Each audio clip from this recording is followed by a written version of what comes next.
Hello, this is Mrs. Dehn-Brastad, and today we are going to go over Chapter 3, Section 5 on slopes of lines. This should be a review from Algebra 1. Our objectives are to find the slope of a line and to use slopes to identify parallel and perpendicular lines. The vocabulary should be quite familiar to you, just rise, run, and slope. So to review, the slope of a line in a coordinate plane is a number that describes the steepness of the line. Any 2 points on the line can be used to determine the slope. We usually pick 2 points that have nice integer coordinates to make it easier on ourselves. Here's a definition of slope and rise and run, and also a diagram that shows what we're talking about here. The important thing to note is that the slope formula is listed below here at the end. M equals, here it is here, whoops.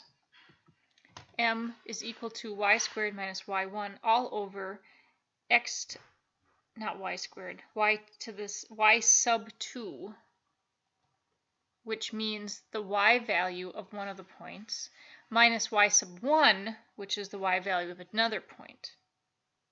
And then that's all over x sub 2, which is the x value of one of the points, over or minus x sub 1, which is the x value of the other point.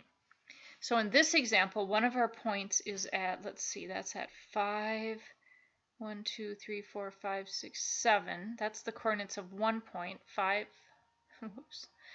5, 7. And we could call that x sub 1, y sub 1.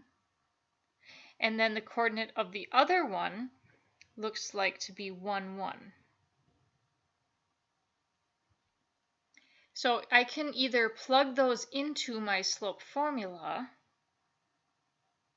So this was 5, 7. Now it's not going to work. And 1, 1. So I could have the y sub 2 value of the first one is 7. So 7 minus 1.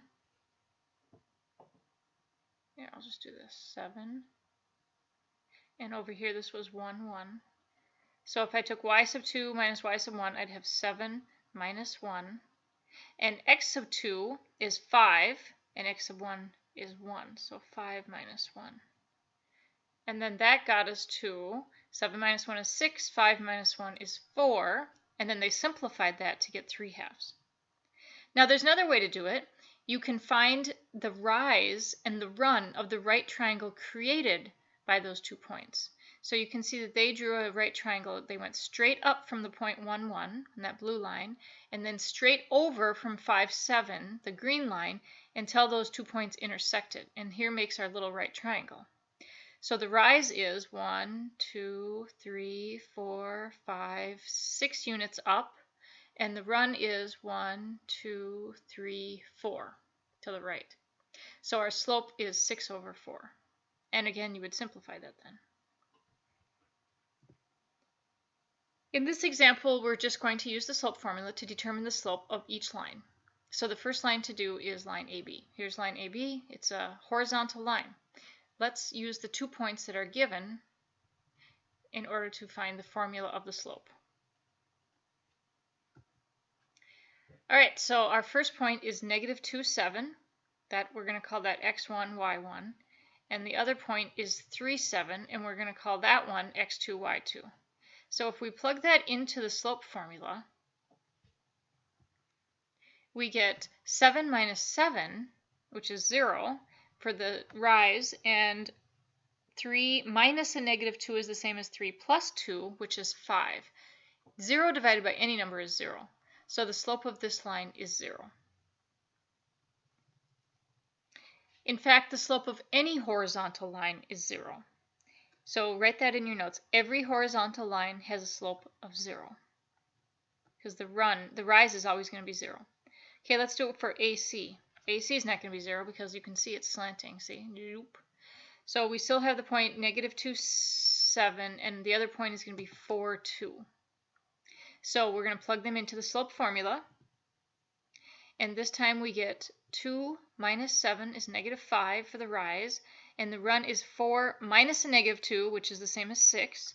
So they wrote it two ways. You can either write it as -5/6 with the negative on the top, or they rewrote it as negative in front and then 5/6. Either one is fine.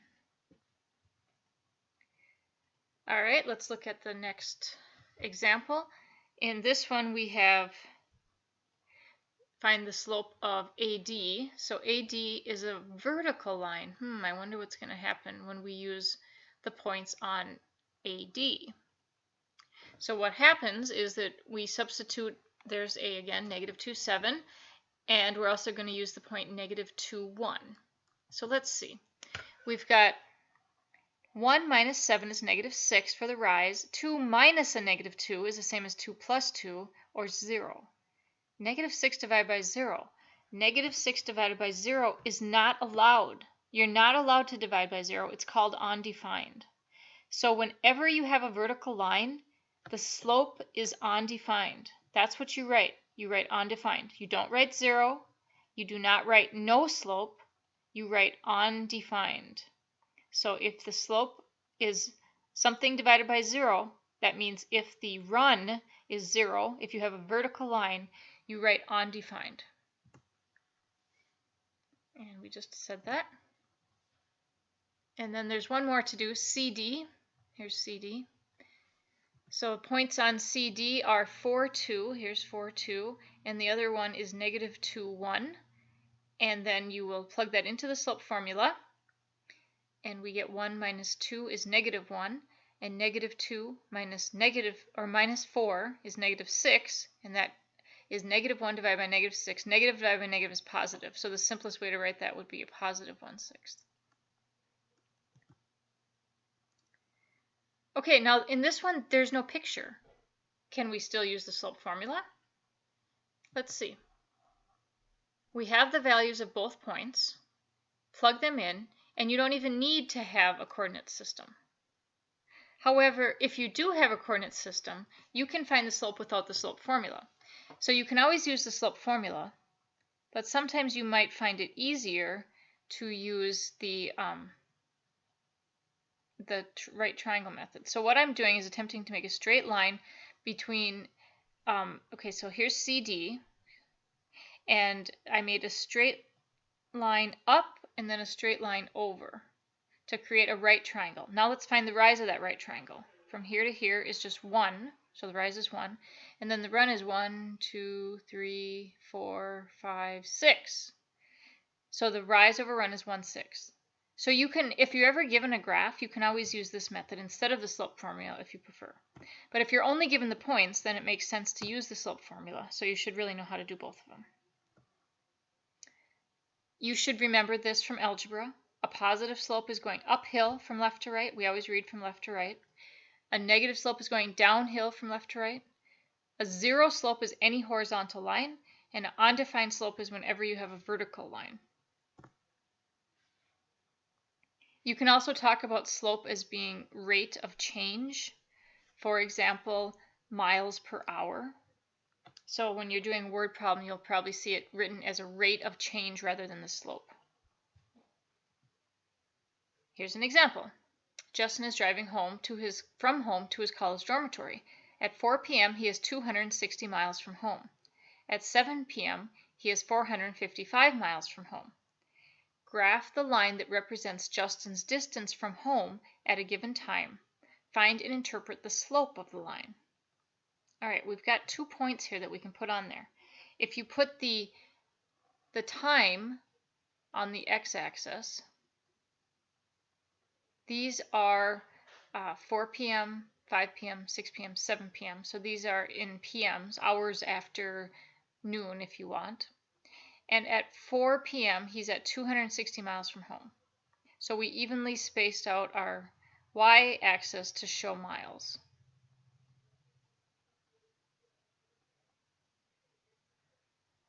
Now, when we want to find the graph or the slope of this, I could draw a straight triangle and I could say, well, let's see. My rise is like a half of 1 plus 1 plus another half. So it's like 2, but it's really not, because on the y-axis, we're moving up. Every unit that we go up is really 100 miles. And this is 300. So we're really going up about 200. Now that's an estimate, but we can use the slope formula to get an exact by plugging in the points. So 455 minus 260 is 195, and then that was in a difference of 3 hours from 7 to 4. 7 minus 4 is 3. And then you divide and you get 65. So what does that mean? That means that for every hour that he goes, we are 65 more miles away from home. So for every hour, he's 65 more miles away.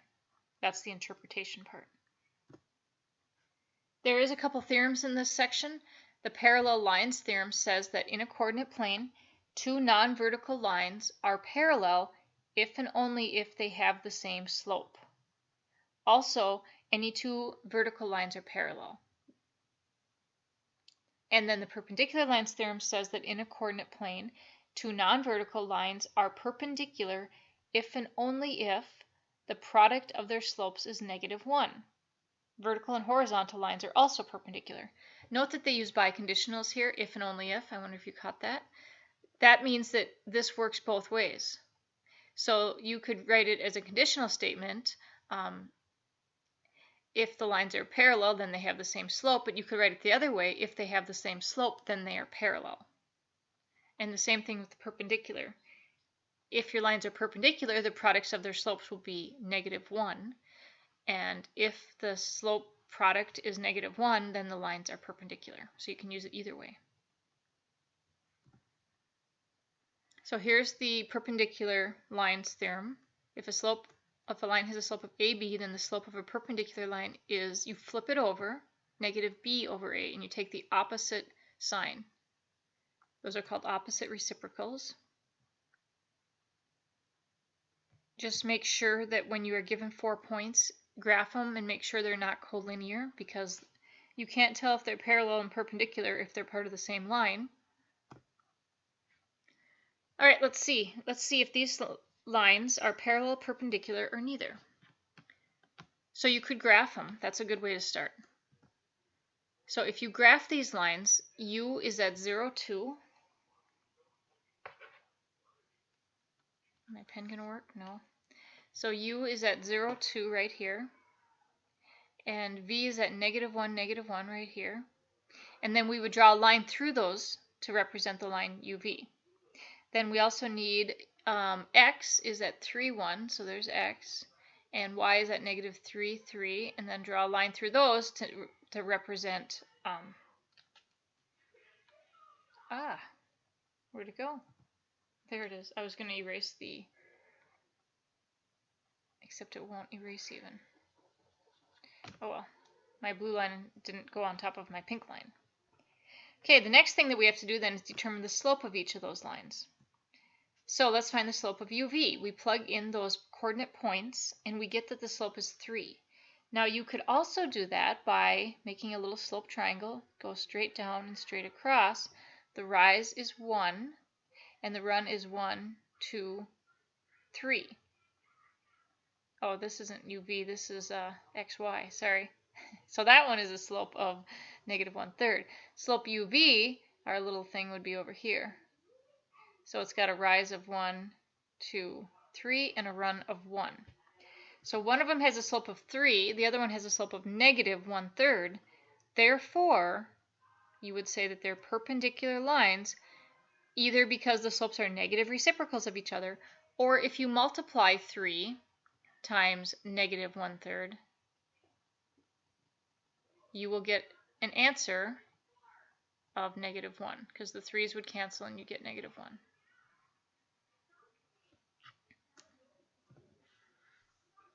Okay, check and see what these lines are, if they're parallel, perpendicular, or neither.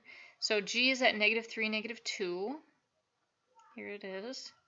H is at 1, 2. I is at -2, 4. And J is at 2, -4. And then you connect I and J and G and H and you get those lines.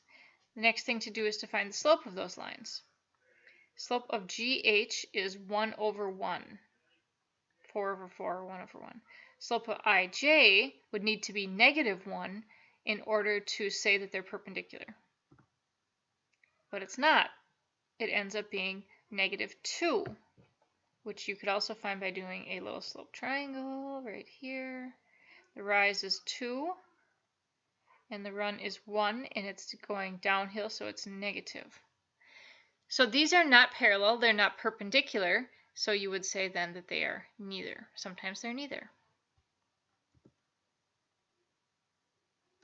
All right, and then this example, the lines are already been graphed, and they look parallel this time.